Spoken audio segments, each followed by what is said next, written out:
Accident হওয়ার আগে গাড়ি এইভাবেই জানান দেয়।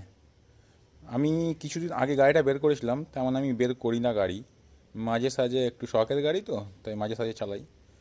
তো আমি সামনের ব্রেক যখন ইউজ করছিলাম অতটা কমফোর্টেবল লাগছিল না, তো সেই জন্য আজকে আমি ভাবলাম ব্রেকস দুটো খুলে দেখি কি অবস্থা।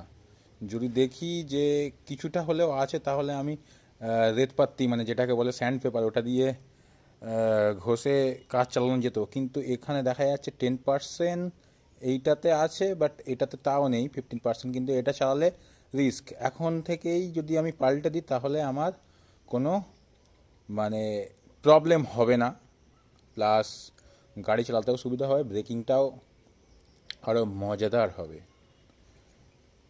তো বন্ধুরা, তোমরাও তোমাদের গাড়ির ব্রেক এইভাবে চেক করতে থাকো, যদি না অ্যাক্সিডেন্ট হয়ে মরতে চাও। ওকে।